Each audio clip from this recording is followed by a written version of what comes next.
Buenos días a todos y bienvenidos a esta nueva edición de Savills Talks. Seguiremos con esta nueva sección dentro de esta iniciativa adaptada a las circunstancias actuales, los Savills Young Talks, que es un pequeño espacio en el cual podemos ver pues las opiniones y el punto de vista de los jóvenes del sector sobre el futuro del mismo, ¿no? En esta ocasión debatiremos sobre cómo vemos la inversión inmobiliaria, los jóvenes actuales, y analizaremos varios puntos clave como las nuevas oportunidades y tendencias que vemos en el sector. Para ello, como podéis ver, contamos con 4 grandes profesionales del sector. En primer lugar está Miki Domènech, que es graduado en Business Administration por la Universidad Ramon Llull, máster en Auditoría y Gestión por la UPF y un MBA por IES. Miki actualmente es director de Inversiones y Estrategia en Healthcare Activos, la primera plataforma ibérica de inversión especializada en activos inmobiliarios al servicio del sector sanitario, incluyendo hospitales y clínicas y residencias de la tercera edad. Anteriormente ha trabajado en Deloitte como M&A Manager. En segundo lugar tenemos a Tania. Tania Lamensa fue premio extraordinario fin de carrera en el grado de Economía por la Universidad de Carlos III de Madrid y la State University of New York. Tania es Associate Director en el equipo de inversiones de Tristan Capital, una gestora de fondos inmobiliarios especializada en estrategias de valor añadido en Reino Unido y el resto de Europa. Y los fondos que gestiona Tristan incluyen también estrategias Core Plus y oportunistas con activos en gestión valorados en más de 10 billones. Anteriormente, Tania ha trabajado como asociada en Goldman Sachs en las divisiones de M&A y de Real Estate Management y como consultora en el departamento de consultoría estratégica de Savills Renewan. Tenemos también a Carlos Galofré. Carlos es licenciado en ADE por la Universidad de Ramon Llull. Actualmente es Managing Director en España del fondo sueco ABG Sagax. Son inversores en real estate y principalmente especializados en el sector de light industrial y logístico.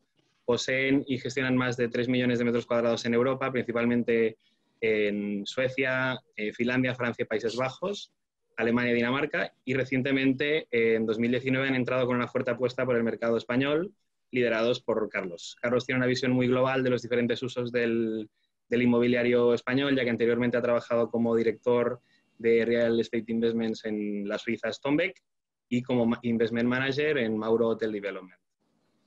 Y para terminar, nos acompaña también Pau Llorca, graduado en Business Administration en Finance and Accounting por la Universidad Ramon Llull, graduado entre el top 10 de su promoción. Actualmente Pau es Asset Manager en Logicor, uno de los mayores propietarios de logístico y centros de distribución en Europa, con más de 13 millones de metros cuadrados en gestión en Francia, Alemania, Italia, España, Portugal, los Países Bajos, Europa del Este. Y anteriormente Pau ha trabajado también en CBRE como consultor en Capital Markets y en GE como FP&A y también en el departamento de Real Estate. Buenos días, buenas tardes a todos.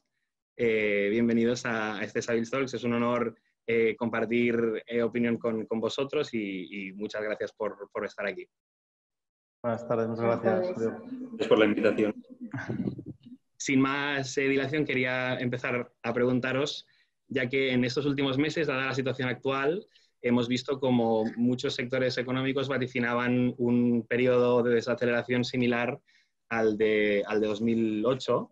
Entonces, en esta línea os quería preguntar si creéis que los players actuales, los principales players, están más saneados a nivel financiero y preparados que entonces. Si os parece bien, comenzamos con Carlos para ver cuál es tu opinión, Carlos. Muchas gracias por la invitación y básicamente, bueno, yo voy a dar mi punto de vista. Nosotros a día de hoy estamos especializados más en el logístico y el industrial, pero bueno, creo que se puede hacer bastante extensivo al resto de sectores. Yo creo que la crisis que tuvimos en 2008 poco tiene que ver con la crisis que tenemos actualmente. De hecho, la destrucción de PIB que vamos a sufrir este año va a ser mucho más elevada que la que sufrimos pues, año a año en 2009-2010, sí que el acumulado puede parecerse. Y básicamente la gran diferencia es que en aquella época pues, fueron cayendo diferentes sectores y en esto es una crisis multisectorial que afecta a todo el mundo y a todas las zonas geográficas y a todas las industrias. Al final nosotros, como empresa inmobiliaria que nos dedicamos a dar un servicio a a muchas tipologías de empresas, pues nos va a afectar en la medida que les afecte a ellos a nivel de rentas y a nivel de ocupaciones. Entonces, estamos en un momento complicado, en un momento en el que vamos a ver sobre todo pues cómo se gestiona esta segunda ola del COVID, pero sobre todo lo que nos interesa es ver un poco la recuperación y cómo somos capaces de salvar, que creemos que se están haciendo cosas inyectando liquidez y dando soporte a muchas empresas para salvar el mayor número de empresas y de empleos posibles. Si esto se consigue y el año que viene ya estamos en una recuperación, pues entendemos que habrá sido un bache muy grande, pero bueno, pues la situación se va a poder gestionar entre todos y llevar a buen puerto. Si la situación actual se continúa en el tiempo con una reducción de PIB y de empleos muy elevada, pues la recuperación, por muchas ganas que tengamos todos, va a costar mucho y nos vamos a encontrar en todos los sectores pues con problemas. La diferencia que creo que hay entre las empresas a día de hoy y las empresas que había en el 2008, pues son empresas, yo creo que se han hecho los deberes. Yo creo que el sector se ha profesionalizado y especializado en muchas ramas. La banca también pues, ha entendido pues, que hay una cierta parte de los recursos necesarios para hacer inversiones inmobiliarias que tienen que ser aportados por los propietarios, no como antaño las cajas en las cuales llegaban a financiar el 100% de diversas operaciones. Por lo tanto, en caso de que suframos un ajuste, pues creo que el sector tiene unos balances, hay empresas mejor preparadas y empresas peor preparadas, pero tiene unos balances con unos recursos propios y unos fondos en caja suficientes como para aguantar el golpe. Repito, si es un golpe limitado en el tiempo, cosa que antaño no existía. Las empresas estaban muy endeudadas y al mínimo cambio de soplar el viento, pues ahí se vieron los problemas que sufrieron. Creo que ahora el momento es distinto, las empresas están mucho más especializadas y entre todos, si somos capaces de preservar el empleo y preservar empresas y la segunda ola no es tan negativa como la primera, vamos a ser capaces de recuperarnos pronto. Muchas gracias, Carlos. No sé si, bueno, seguimos con Miki. Me gustaría saber también vuestra opinión. Sí, bueno, realmente los puntos que cubría Carlos pues es básicamente lo que yo entiendo, ¿no? De cómo puede evolucionar, o cómo estaba en el 2008, si bien el 2008 es hace 12 años. Hace 12 años, no sé vosotros, pero Carlos y yo aún estábamos en la universidad. Por lo tanto, esa crisis la vivimos más de refilón, si puede ser así, ¿no? Aún no hemos entrado en el mercado profesional. Si bien, oye, yo, y un poco, ¿no? Como disclaimer, ¿no? A esta conversación de un tono totalmente inmobiliario, pues oye, encantado de estar aquí, si bien yo no soy inmobiliario, desconozco el mundo inmobiliario, cuánto es el euro metro cuadrado, etcétera, etcétera, típicos KPIs del inmobiliario, puesto que desde que estoy en Healthcare Activos, nosotros analizamos cualquier tipo de inversión desde el punto de vista de gestor, ¿no? Y para eso es importantísimo entender el subyacente, y el subyacente, qué capacidad de generación de EBITDA tienen esos centros, que al final, pues bueno, yéndonos a básicos de valoración, pues que algo vale lo que alguien está dispuesto a pagar por ello en base a lo que vaya a generar, ¿no? Ese activo. Por lo tanto, para nosotros es clave entender el negocio, en concreto el healthcare, y si nos retomamos a comparar lo que yo creo, he entendido y he escuchado y he podido leer sobre la crisis del 2008 con el comparativo con ahora, por los puntos que apuntaba Carlos. El nivel de endeudamiento es mucho más limitado, los bancos han conseguido poner líneas rojas al apalancamiento máximo y el sector sobre todo se ha profesionalizado. También lo comentaba Carlos. En especial, pues yo creo que nosotros somos el claro ejemplo, ¿no? Healthcare Activos, de un vehículo de inversión en el cual, liderado por un equipo gestor y es la clave, creemos, del éxito de lo que nos ha llevado hasta donde somos a día de hoy, ¿no? Tener a personas como Jorge y como Olga en el equipo, que vienen de haber picado piedra durante 15 años, pues te hace entender que el sector en concreto, pues en genérico, disculpa, de inmobiliario, pues se ha profesionalizado poniendo players que entienden las dinámicas del subyacente a ese activo inmobiliario. Muchas gracias, Miki. Tania, seguimos contigo. Bueno, la verdad es que yo estoy también bastante de acuerdo con lo que han dicho ellos, también un poco desde el punto de vista de alguien que a lo mejor no está en el sector en esa época, sino en la universidad todavía, pero bueno, al final lo que ves en los gráficos es un poco lo que han dicho ellos, las empresas están menos endeudadas, en general todo el mundo lleva un poco las cosas mejor. Y yo creo también que el otro punto importante y que también se puede extrapolar en general a todos los sectores es que el mercado en sí está más saneado, es decir, los vacancy rates están más bajos que antes de 2008, hay lo que es un símbolo de que hay una menor sobreoferta, y yo creo que eso también va a ayudar digamos, al sector en general y a que las cosas no se salgan del lugar demasiado, ¿no? Entonces, también opino que esta crisis es diferente que la de 2008 y bueno, y que si lo que decían, ¿no? Si la segunda ola no es muy grave y se mantiene todo bajo control con todas las ayudas del gobierno, también de los propietarios, de los bancos, etcétera, todo el mundo está un poco tirando para que se mantenga, pues podremos salir adelante y se quedará contenido un poco en lo que es. Perfecto, Tania. Y Pau, terminamos contigo en esta primera pregunta. Y simplemente matizar que también hay un cambio en el perfil de los players de actualmente. Después de la crisis, dimos entrada a grandes fondos internacionales, también la creación de las SOFIMES a partir de 2012, el cambio de regulación, y eso hace que estos nuevos players estén mucho más regulados y mucho menos apalancados. También nos encontramos en un escenario de bajos tipos de interés, lo que hace que el mercado haya mucho más liquidez. Y eso aporta también a estas empresas que tengan diferentes tipos de financiación alternativas como alternativa a la bancaria tradicional. Por lo tanto, sí, la respuesta es que los players actuales están mucho más preparados que la anterior crisis. Perfecto. Muchas gracias a todos por esta primera visión. En segundo lugar, os quería preguntar con una visión un poquito más, digamos, de cara a futuro y optimista, que estas situaciones suelen generar siempre oportunidades. Y la pregunta en este sentido es, ¿qué oportunidades creéis que podremos ver en los próximos meses? ¿Y en qué asset class consideráis que va a ser el más demandado estos próximos meses de recuperación? Empezamos con Tania. Vale, perfecto. Bueno, pues yo creo que, está claro que el COVID ha acelerado un poco la tendencia hacia donde iba el retail y, bueno, por otro lado ha puesto un question mark en el sector de oficinas que hasta entonces no se había cuestionado. Lo que hará que muchos players, sobre todo los que son más core, se centren mucho en los ganadores un poco que están siendo el logístico y el residencial, ¿no? Que son sectores que ya de por sí eran muy competidos y seguirán o incluso estarán más competidos todavía.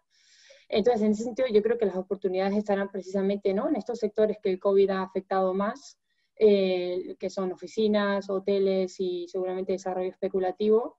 Y bueno, lo que comentábamos antes, que hasta ahora, bueno, la flexibilidad de los propietarios, los bancos y en general las medidas que ha puesto el gobierno han mantenido todo un poco congelado y funcionando, y a medida que esos esquemas se vayan levantando en función de cómo evoluciona, digamos, los ratios de infección del COVID, etcétera, veremos a ver en qué se traslada eso y si empiezan a haber vendedores forzosos, ¿no? Yo creo también que es importante destacar que los bancos van a tener obviamente un gran rol en el mercado de inversión, porque al final, bueno, la mayoría, hay muchos compradores que se puede comprar con equity, pero al final siempre buscas apalancarte para maximizar los retornos y si los bancos están, digamos, reticentes o negados a financiar cierto tipo de operaciones, pues obviamente eso va a complicar el mercado transaccional en esos tipos de activos. Ok, Tania, muchas gracias. Seguimos contigo, Pau. Sí, lo primero es que no sabemos aún el alcance y el impacto que tendrá esta pandemia en el real estate. No sabemos si lo peor ya ha pasado o habrá una fase 2. Lo que sí que estamos viendo nosotros como logísticos es que la logística al final tiene una característica de activo esencial, es decir, el abastecimiento en la ciudad, en los supermercados, a pesar del confinamiento, tiene que seguir abasteciéndose, y también vemos reforzada la logística por el aumento en el e-commerce. La penetración en España del e-commerce es mucho más baja que otros países y ahí vemos un crecimiento sustancial en la logística. También hay que decir que es necesario mucha facturación en e-commerce que se traslade a demanda de espacio logístico. Y lo que sí que estamos viendo últimamente es en las transacciones en las que estamos participando, es entrada de muchos players nuevos, players que antes no tenían exposición a la logística. Muchos provienen del retail como cambio de sector y también como un perfil que estamos viendo en los últimos 2 años es la entrada de grandes fondos asiáticos de un perfil core que buscan exactamente logística. Y esto es lo que está comportando eso, la compresión de yields en nuestro sector, en la logística, y bueno, mucha más competencia. Perfecto, Pau. Pues seguimos, si quieres, contigo, Carlos. Pues bueno, yo creo que oportunidades las hay siempre en todos los momentos del ciclo. Sí es verdad que yo separaría muy bien en players pues, más largoplacistas, como podemos ser nosotros, con players que buscan más valor añadido y oportunístico. Dentro de los players largoplacistas, como bien indicaba Miki, se ha ido profesionalizando la gestión, cada vez se está mirando más el subyacente y que la generación de cash flow sea lo más segura posible. Por lo tanto, nosotros creemos que en el corto plazo vamos a tener operaciones de sale and lease con inquilinos que, a raíz de que la banca, pues una vez se acaben las líneas ICO, pues le va a costar seguir financiando empresas con un alto nivel de endeudamiento, pero que son empresas solventes y en funcionamiento que tienen viabilidad, lo único que tienen unas puntas de liquidez complicadas y para eso está el poder desinvertir en los activos inmobiliarios en momentos como estos. Por lo tanto, creemos que a corto plazo para nosotros van a surgir oportunidades en sale and lease. Oportunísticas, pues creemos que aún no tenemos la foto ni el nivel de riesgo nosotros como para ir a por ellas ahora mismo. Para esto están los fondos un poquito más added value, que van a buscar, bueno, que van a ser capaces de asumir un nivel de riesgo más alto, especulando con qué nivel de rentas vamos a estar en el momento que se termine la pandemia y se normalice la situación. Nosotros a día de hoy no somos capaces de prever en qué nivel de rentas vamos a estar, por lo tanto no vamos a estar focalizados en deals oportunistas.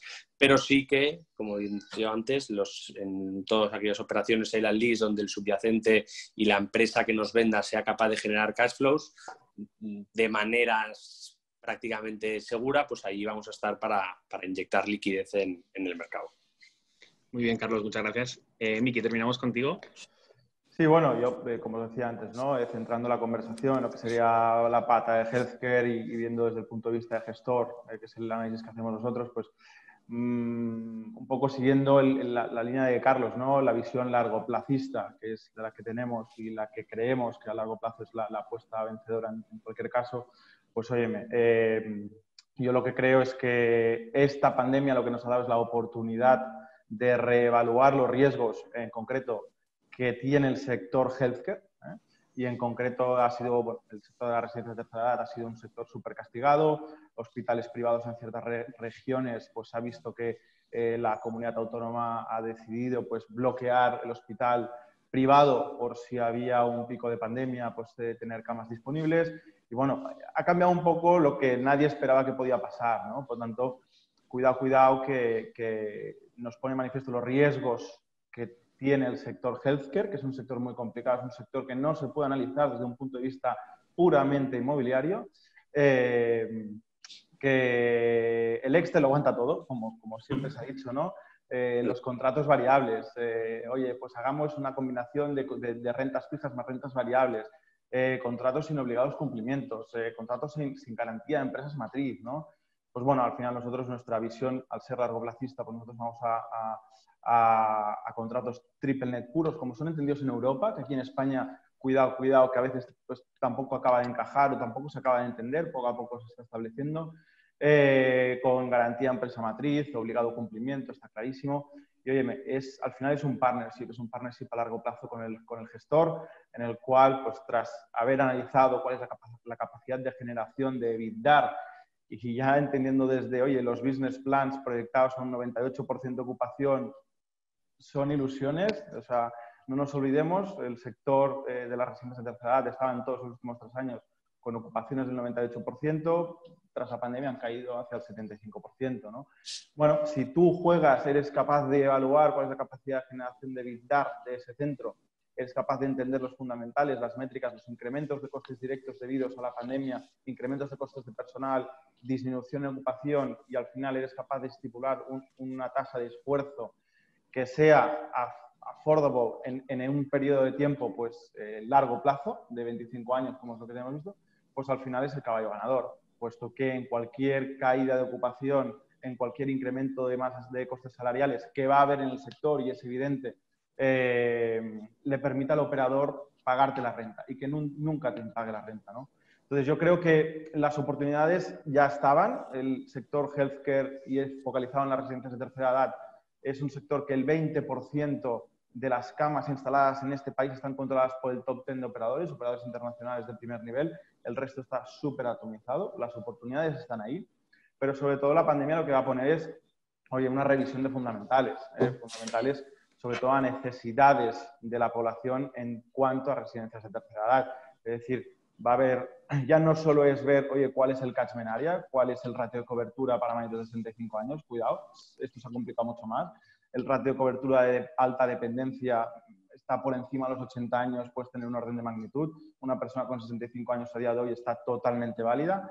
Y por tanto, las oportunidades van a venir en el reajuste de la capacidad instalada actualmente, es decir, centros de menos de 50 camas con habitaciones dobles van a desaparecer, y va a surgir oportunidades de nuevos desarrollos, sobre todo con un gran peso de camas en individual y con sectorización, por si el día de mañana vuelve a haber un caso de pandemia, pero ya no solo de pandemia, sino es en cuanto a calidad asistencial. Es decir, tú lo que no puedes es mezclar diferentes colectivos de gente con alta dependencia dentro de una residencia.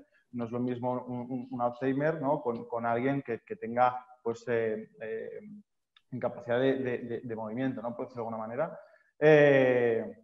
Y al final, y esto va a llevar pues que todo el sector vaya hacia una profesionalización de los centros especializados en healthcare. Muchas gracias a todos. De verdad, me parece muy interesante tener gente de los diferentes usos y de las diferentes, digamos, tipologías dentro del real estate, porque aportáis una visión muy, muy plural. Si os parece, seguimos con la tercera pregunta. En este caso empezaré contigo, Pau. Te quería preguntar si la tendencia, bueno, hemos visto que la tendencia de los últimos años ha situado a Barcelona en el top europeo de ciudades a nivel de atracción de talento y de inversión inmobiliaria. Si creéis que este tipo de ciudades son más resilientes a cualquier cambio del mercado, y volviendo a Barcelona, ¿por qué creéis que se está convirtiendo en un hub a nivel de referencia, a nivel de empresas tecnológicas, y qué podemos hacer para que esto siga así? Totalmente. Un mercado consolidado como es una ciudad como Barcelona es mucho más, resiste mejor a la volatilidad que estamos experienciando ahora en el mercado. Y en cuanto a factores de éxito, no solo para el hub tecnológico, Barcelona tenemos lo que es el hub tecnológico en el 22 Arroba, pero también tenemos un hub farmacéutico muy importante, o en logística un hub de empresas que se ubican aquí en este mercado para dar distribución al sur de Europa. Pero lo que coincide en todos estos hubs es que hay unos factores comunes que crean estos ecosistemas que atraen, por ejemplo, en el caso del 22 Arroba, atraen a empresas tecnológicas, emprendedores, startups. Con ello atrae a inversores privados, cuenta con el apoyo de administraciones públicas. Entonces, el éxito de la colaboración entre administraciones públicas y el sector privado. Perfecto, muchas gracias, Pau. Miki, si te parece, continuamos contigo. Bueno, pues yo no sé si tengo la clave, ¿no?, de por qué ha sido Barcelona el hub. Yo creo, básicamente, yo soy de Barcelona, que me quiere mucho mi ciudad, ¿no? Y creo que es un mix, ¿no? Es un mix del espíritu de Barcelona 92, de esa ciudad que se abrió al mundo con un mix de buen clima, de buenas infraestructuras y conexiones con el resto del mundo, con universidades de prestigio, ya no solo de negocios, sino universidades técnicas, médicas, etcétera, etcétera. También tiene el componente de esa cultura de emprendeduría, ¿no? que también pues, que al final capta talento, capta capital y y al final se generan nuevos negocios. Y creo que conjuntamente con el clic de ser una ciudad barata comparado con las principales capitales europeas, ¿no? Por lo tanto, yo creo que eso ha propiciado pues, que la atracción de talento, que gente que viene de fuera a estudiar a Barcelona, pues se ha formado aquí y ya se ha establecido, emprendiéndose o uniéndose a empresas ya establecidas aquí. Y por otro lado, pues la atracción de inversión que vienen a crear empresas y puestos de trabajo en la cual vienen a buscando talento, ¿no? Y creo que esa es un poco la dinámica de por qué Barcelona. ¿Qué podemos hacer, ¿no? Para que esto siga siendo así tras la crisis? Si es más resiliente, si no, pues lo veremos, ¿eh? Recordemos que en marzo pensábamos que la pandemia a finales de año ya estaría acabado y íbamos a retomar un poco la actividad normal. Pues parece que van para un pelín más largo. Así que Barcelona es una ciudad que depende mucho del turismo. Prácticamente un 20% de la facturación del comercio viene por los turistas. A ver esto qué impacto va a tener. ¿Y qué podemos hacer? Pues, oye, yo creo que Barcelona tiene que seguir siendo la ciudad moderna, cosmopolita y abierta al mundo, ¿no? La oferta cultural, gastronómica, de ocio y educativa va a seguir estando hoy y cuando pase la pandemia. Y eso yo creo que es lo que le va a hacer resiliente. Además, pues conjuntamente con lo que comentaba anteriormente, las infraestructuras y las conexiones con el resto del mundo pues, son muy buenas. Por lo tanto, a ver cómo pasamos. Yo soy positivo y creo que Barcelona pues, es una ciudad fuerte. Muchas gracias, Miki. Carlos, seguimos contigo. Bueno, yo coincido obviamente con mis compañeros, pero sí que quiero destacar pues, que Barcelona al final es una ciudad que hemos experimentado un crecimiento muy grande en los últimos años. La prueba está que en el 22 a día de hoy se están desarrollando muchísimos metros de oficina, algunos prealquilados, pero otros aún sin prealquilar. Y creo que, como bien ha dicho Miki, pues es una ciudad con una calidad de vida imbatible en Europa y probablemente en el mundo, con un nivel de coste en relación a otras ciudades europeas muy asequible, pero con un reto de seguir atrayendo muchas compañías que se quieran implementar aquí, que quieran venir a apostar por Barcelona, y eso un poco yo creo que se vio trastocado en el 2017 pues con todo el procés, que ahora un poco la pandemia pues ha bajado un poco el suflé y está generando un poco más de estabilidad, pero Barcelona, aún teniendo todos los elementos para poder ser una ciudad puntera en Europa y atraer un montón de compañías, con los problemas que tenemos que solventar, como el de la vivienda, porque si por muchos metros cuadrados de oficinas que hagamos para implementar, para atraer empresas punteras tecnológicas, si no somos capaces de dar respuesta a los empleados que tengan que venir a trabajar con viviendas asequibles y de una calidad razonable, pues no podremos. Pero sobre todo lo que buscan esas empresas para apostar por Barcelona es una estabilidad política y una estabilidad social que en los últimos años pues no hemos disfrutado de ella en su máximo esplendor. Creo que, como han dicho mis compañeros, pues vamos a ver, yo también soy optimista y esperemos pues poder ofrecer esto y atraer cuantas más empresas mejor. Muchas gracias, Carlos. Tania, terminamos contigo esta pregunta. Sí, la verdad que no me quiero repetir, yo creo que estoy un poco de acuerdo con lo que han dicho todos.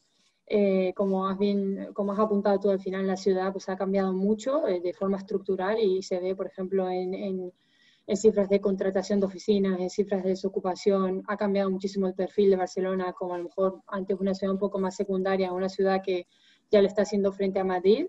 Y yo creo que esto ha sido porque bueno, la ciudad ha sido capaz de atraer un montón de talento, sobre todo en el sector tecnológico, pero también, como decían, de otros sectores como el farmacéutico, etcétera. Y yo creo que, bueno, todo eso viene a raíz de lo que decían, ¿no? Es una ciudad que al final tienes los típicos checkbox cuando una empresa va a ver dónde instalarse y tiene que elegir entre Barcelona, Polonia, etcétera, pues hay unas ciertas cosas que tiene que cumplir, que son temas de infraestructura, buenas universidades, es decir, buen talento, transporte, etcétera. Y bueno, en el caso de Barcelona además, pues es una ciudad que tiene muy buen clima, muy buena calidad de vida, y yo creo que eso ayuda muchísimo. Hace un tiempo fui a una charla pues que hablaban de todo, bueno, todo esto, ¿no? Del éxito de Barcelona atrayendo el talento de empresas tech, etcétera. Y le preguntaban a una persona que, bueno, que él había decidido básicamente mover toda la empresa a Barcelona desde otro sitio en Europa, y lo primero que respondió fue la playa. O sea, como que eso va así de simple y luego vienen todos los otros checkboxes que Barcelona cumple con todos, ¿no? Y la verdad que, bueno, estoy de acuerdo en eso, y se ha consolidado como un hub tech también, porque, bueno, al final tech atrae mucho talento joven, que gente que quiere vivir en núcleos urbanos con calidad de vida, que pueden ir en bici, que pueden ir en moto. Al final Barcelona tiene un tamaño muy manejable y yo creo que eso lo hace muy atractivo. Y luego también el sector tech, yo creo que la ciudad en sí es muy tecnológica, o sea, Barcelona está en el top de Smart Cities del mundo, o sea, pues tienes de todo, ¿no? Wi-Fi en la ciudad, apps que crea el gobierno, tienes sensores instalados en toda la ciudad para temas de tráfico, etcétera, con lo cual también es una ciudad que en sí misma es puntera con temas de tecnología. Y luego también lo que decían, yo creo que tampoco hay que quitarle el mérito a la administración pública, porque yo creo que ahí han hecho un buen trabajo en regenerar ciertas zonas de la ciudad, como por ejemplo el 22 Arroba, donde pues, han invertido en reformar fábricas antiguas, en poner zonas verdes, etcétera, y todo eso pues, ha ayudado a cambiar la imagen y atraer talento. Perfecto, muchas gracias a todos. Si me permites Sí, añadir claro. un impacto, que es el tema de la regulación. Al final sí hay cambios bruscos en la regulación, como por ejemplo moratorias que hemos vivido aquí en Barcelona como en hoteles. Ahora el ayuntamiento denunciaba la moratoria en el 22 arroba las licencias de edificios de oficinas. Pues estos cambios bruscos que crean incertidumbre, y esa incertidumbre obviamente no gusta a los inversores. Es complicado lidiar con ella. Totalmente, de acuerdo. Pues si os parece, seguimos con una cuarta pregunta. Estamos viendo como en los últimos años que ha habido una compresión muy importante, como comentabais alguno de vosotros anteriormente, en las yields en algunos usos del real estate, que hasta ahora habían sido considerados como activos alternativos y cada vez son activos menos alternativos, digamos, como por ejemplo podría ser el healthcare. ¿Qué escenario creéis que nos vamos a encontrar a corto o medio plazo para esta tipología de activos? Si te parece, empezamos contigo, Miki. Vale, oye, pues yo encantado de pasaros un informe de SocGen, en el cual hacen la previsión de la compresión de yields que hay. Me voy a reafirmar en lo que vengo diciendo desde el principio. Yo no hablo de yields, yo hablo de capacidad de generación de EBITDA y de tasa de esfuerzo, y de ahí no me muevo. Es decir, el yield al final es un output para mí. Y sí que es verdad pues, que hay una compresión de yields, es evidente, era un sector que era desconocido, era un sector donde los inversores no querían entrar por el riesgo reputacional, donde los bancos no querían financiar por el mismo riesgo. Y bueno, y poco a poco pues ha hecho un trabajo de entendimiento. ¿Y en base a qué? Pues un poco a lo que comentaba anteriormente, la solidez del contrato de arrendamiento, el contrato a largo plazo, el contratos de rentas fijas, no jugamos con variables, el tener una visibilidad de flujos de caja que sea una asimilable a cualquier negocio de infra, ¿no? Y creo que eso es lo que ha dado el confort necesario a los bancos para poder financiar y a los inversores para entrar.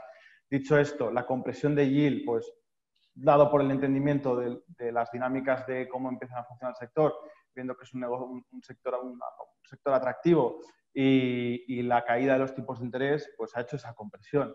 Si bien, pues lo que digo, tasa de esfuerzo, effort rate, evitar, tasas de esfuerzo en torno al 55%, y que en una visión a largo plazo, pues no tengas ninguna duda que el operador, que siempre es un operador de primer nivel, te va a dejar de pagar nunca la renta. Y esa es la clave. Muchas gracias, Miki. Tania, seguimos contigo. Sí, al final es un poco lo que has dicho tú, ¿no? Los inversores están buscando otros tipos de productos. Yo creo que el hecho de que el retail haya salido un poco del mapa de inversión ha hecho también que pues, antes podrías comprar centros comerciales que además tienen un ticket grande de inversión, y ahora, bueno, todavía es un sector que sigue muy bajo un question mark, digamos, y lo que ha hecho que también pues, otros inversores vayan a otra clase de activos, ¿no? Y luego, al final, la conversión de yield va muy de la mano de los tipos de interés y de la liquidez que hay en el mercado, y bueno, mientras que los tipos de interés sigan bajos y el real estate siga siendo un sector relativamente más atractivo, pues esas yields yo creo que seguirán bajando y los inversores digamos, intentarán expandir cada vez más la tipología de activos, porque al final pues todos tenemos targets de inversión, hay mucha liquidez en el mercado, hay que invertir, y una de las formas de hacerlo es expandir, digamos, las clases de activos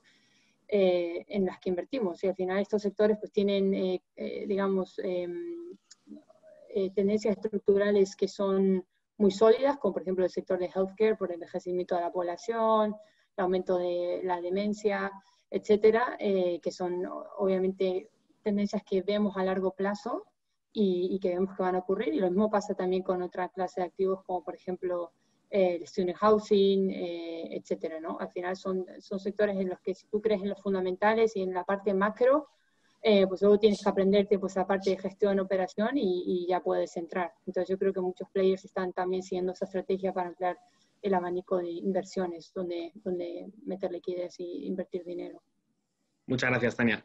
Carlos. Pues bueno, coincido en gran parte. Para mí los factores claves son la liquidez y no tanto los tipos de interés actuales, sino los tipos de interés a largo plazo que se prevén, que van a estar tendiendo a muy, muy bajos.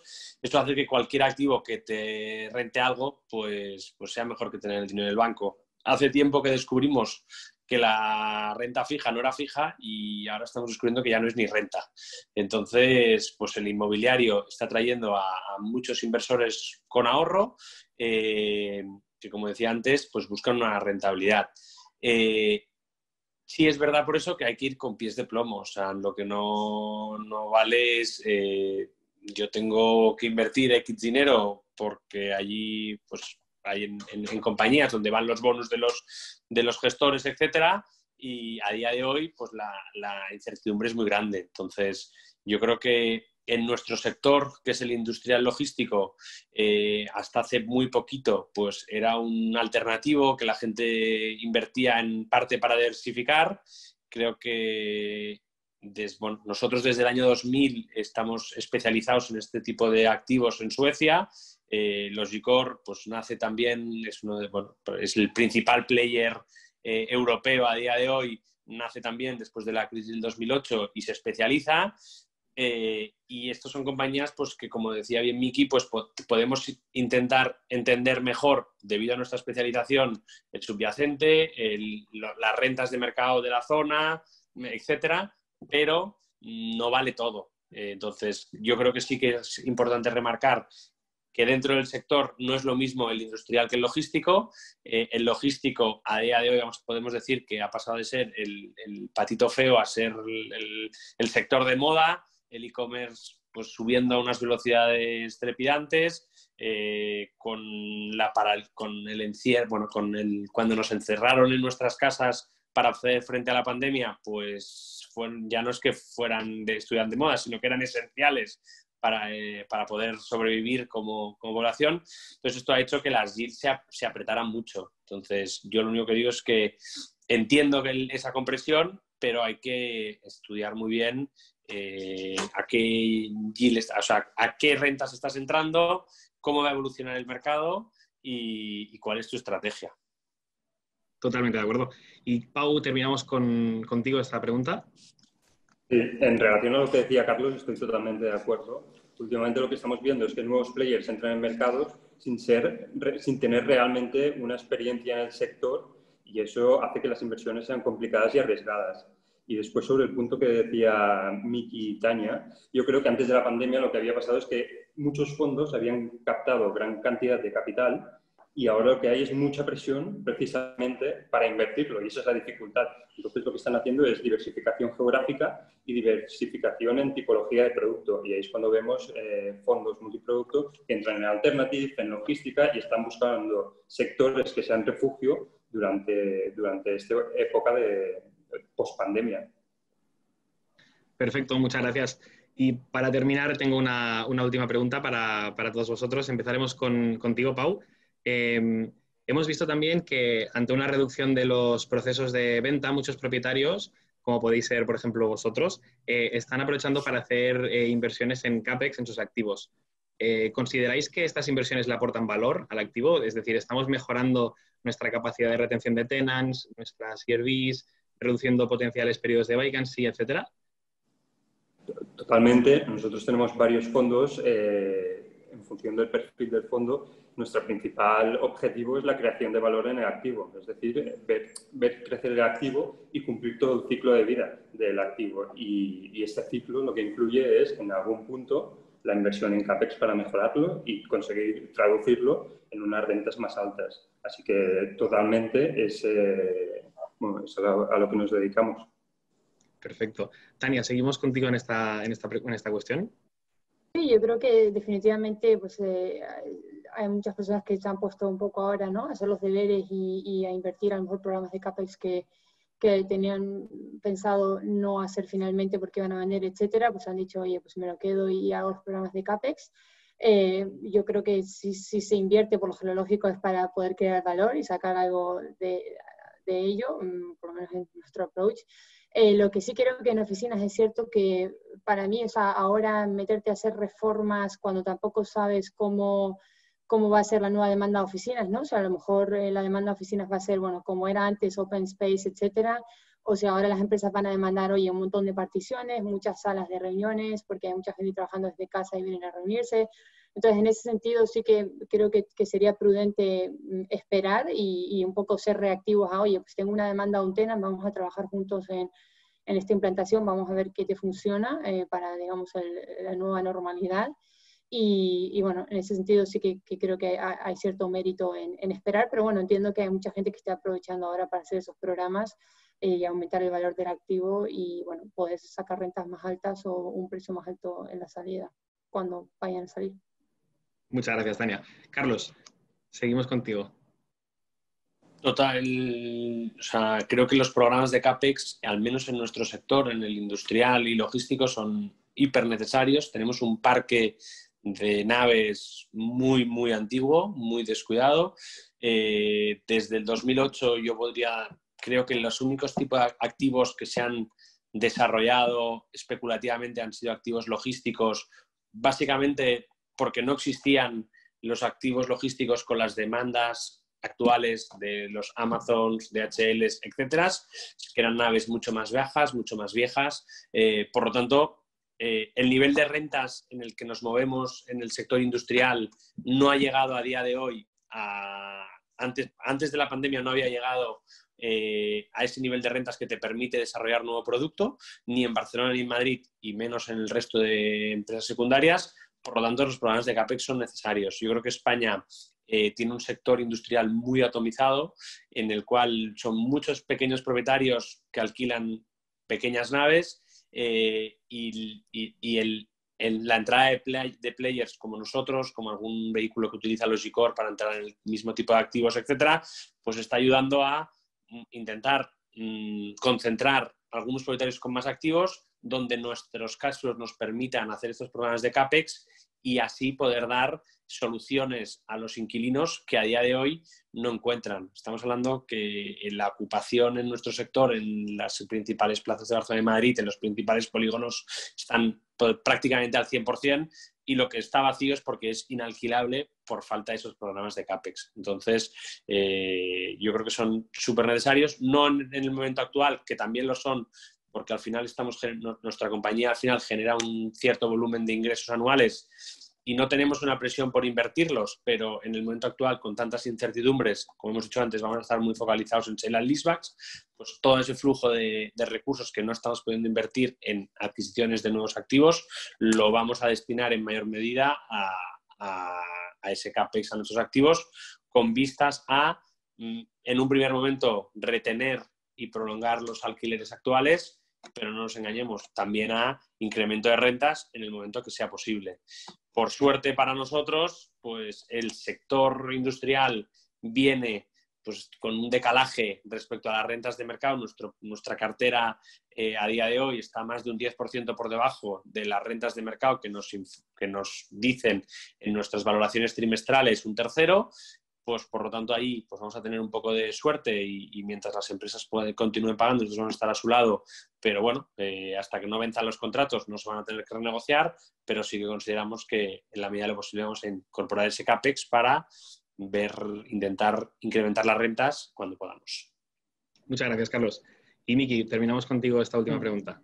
Bueno, yo por contestar un poco a la conclusión que tú ibas, ¿no, Oriol? Es decir, oye, los programas estos de CAPEX te permitirán pues, incrementar rentas o incrementar pues, tu vacancy, o sea, o disminuir tu vacancy rate, ¿no?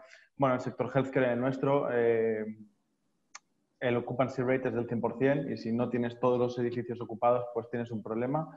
No es como otros sectores que entiendo, desde el desconocimiento, pues en oficinas o el residencial que puedes convivir con algo de vacancy.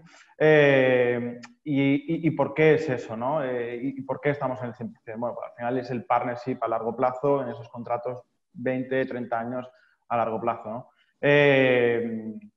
Programas de CAPEX, bueno, pues ahí está la fortaleza del contrato de arrendamiento, ¿no? Y donde estamos trabajando y donde, bueno, pues insistimos y es donde creemos que tenemos el valor añadido de healthcare activos, ¿no? Es decir, oye, nosotros queremos ser tu partner durante 25 años y que tú te ganes muy bien la vida, ¿no? Entonces, en nuestro contrato de arrendamiento, nosotros, pues, lo que hacemos es un plan plurianual de mantenimiento que fijamos con el operador y se va siguiendo cada año con una auditoría que hacemos nuestra interna con nuestro equipo técnico en primera persona. Tenemos capacidades y eso es lo que creemos que también podemos aportar al gestor. Y al final, ¿por qué, no? Y volviendo al subyacente, lo nuestro es un negocio de cuidar personas.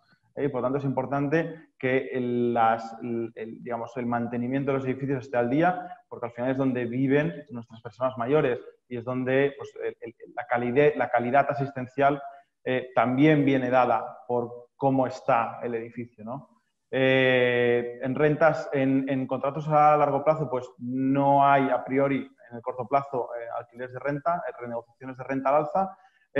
Vacancy rate, pues tampoco, porque tenemos contratos de obligado cumplimiento y al final lo que nosotros queremos que el gestor ponga en esos planes plurianuales de mantenimiento es que él sea capaz de dar la mejor calidad asistencial a sus residentes, ¿no? Y de ahí la importancia del mismo. Perfecto, pues muchísimas gracias a todos. Damos por terminada esta pequeña entrevista que os hemos hecho. Ha sido muy interesante. Lo que os comentaba también un poco antes, ha sido muy interesante tener diferentes usos y diferentes sectores del inmobiliario reunidos aquí para ver vuestros distintos puntos de vista, aunque creo que coincidimos todos en algunos puntos. Por ejemplo, en la pregunta que os había hecho si estaban más saneados los players actuales, hemos llegado a la conclusión de que sí, de que en principio se ha profesionalizado mucho el real estate en España.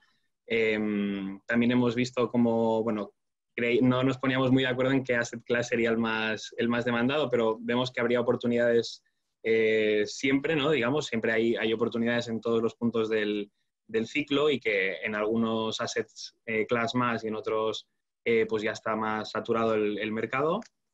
También me habéis contestado sobre la tendencia de los últimos años de Barcelona, que hay varios factores que la impulsan hacia el top europeo, como serían bueno, el precio relativo de Barcelona versus otras capitales europeas, la capacidad de retención de talento, la playa, como comentaba Tania también. Y ahí, en este sentido, pues Barcelona creemos que se puede seguir consolidando como una ciudad puntera a nivel europeo. En las yields hemos comentado que no nos hemos querido mojar mucho porque es normal, como comentaba Miki también, que hay muchos factores que influyen en la yield y no solo la yield en sí misma, sino pues, depende de la demanda, de las rentas, de los tipos de interés, de varias cosas. Y por último, que consideráis que la reposición de los activos con inversiones en CAPEX es interesante no solo en este momento de mercado, sino en todos, donde podemos ver cómo bueno, se mantienen tenants, se mejoran las CRVs y se les da un valor al activo de cara a una eventual venta o de cara simplemente a mejorar la rentabilidad del mismo. Y en este sentido, pues muchas gracias a los cuatro, a a Carlos, a Tania, a Miki y a Pau por haber participado, por vuestro tiempo. Ha sido un placer contar con vosotros y os esperamos en las próximas charlas. Un fuerte abrazo. Muchas gracias. Gracias, Uriel.